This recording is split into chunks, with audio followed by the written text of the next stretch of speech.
After a 33-year leave of absence from his alma mater, I am pleased to present to you Dr. William Gates.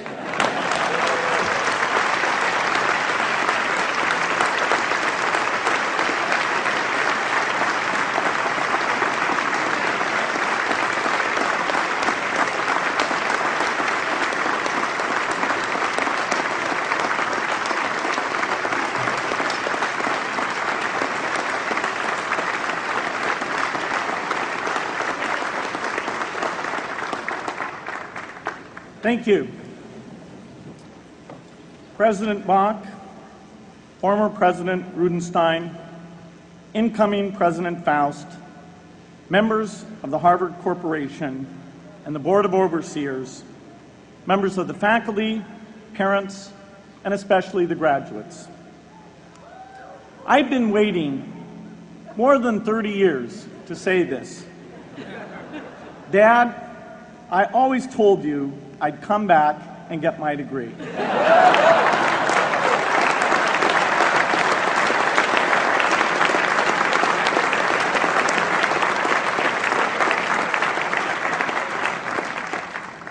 I want to thank Harvard for this honor.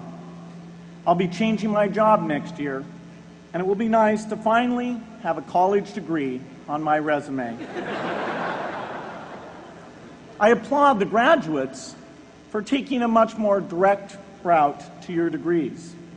For my part, I'm just happy that the Crimson called me Harvard's most successful dropout. I guess that makes me valedictorian of my own special class. I did the best of everyone who failed. But I also want to be recognized as the guy who got Steve Ballmer to drop out of business school.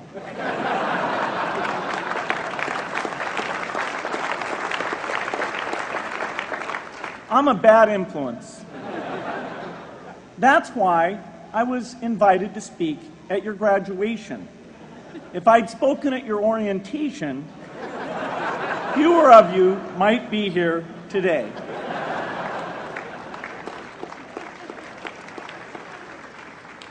Harvard was a phenomenal experience for me. Academic life was fascinating. I used to sit in on lots of classes that I hadn't even signed up for. And dorm life was terrific. I lived up at Radcliffe in Currier House. There were always a lot of people in my dorm room late at night discussing things because everyone knew that I didn't worry about getting up in the morning. That's how I came to be the leader of the antisocial group.